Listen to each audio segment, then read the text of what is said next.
Question: how is Jesus the true and better Passover lamb?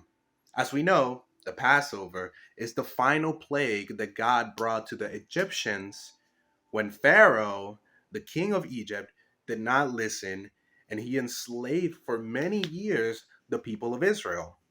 So God commanded him to let his people go. Let my people go. But he did not listen. He refused. And therefore, God brought 10 different plagues, and the final one being the Passover.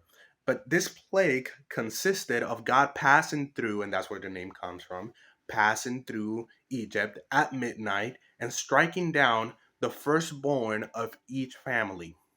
But here's the thing: God gave a remedy to the Israelites to be spared from this plague, which was the Passover lamb.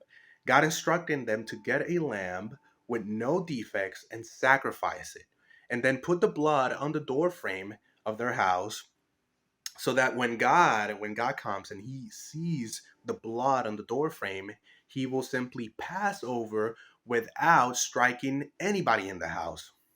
But now the question is, how is Jesus related to this? Well, it's just like the sacrificial lamb was used for protection from the wrath of God, right? Jesus is also sacrificed to protect us and save us from the wrath of God. And here's another important point is that another detail is that we can first see in Exodus chapter 2, verse 5, that the lamb should be with no blemish, with no defect, right? It should be a perfect lamb. And Jesus, in that same way, he has no defect, right? He has no sin. He's perfect. And so he's the perfect sacrifice in this case. But here's where Jesus differentiates from the Passover lamb.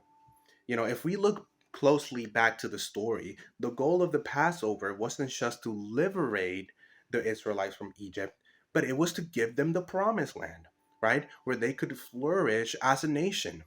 But if we keep reading through the story, if we keep reading through the Bible, we learn that they did not make it. They didn't make it to the promised land. Only their descendants did. Not even Moses made it. And so and then if you keep reading even more, then you learn that the Israelites fell back into slavery. So, now you need to think about what is going on here. Why did that happen? And the reason is that even after being liberated, there was still a problem. And that problem was sin. So, although they weren't slaves anymore, they were still slaves to sin. Because the Passover lamb did not fix the sin problem. But here's the thing: Jesus does fix the sin problem. His blood is greater than that from the lamb. It says in Hebrew that he entered once and for all into the holy places, not by means of blood of goats and calves, but by means of his own blood, thus securing an eternal redemption.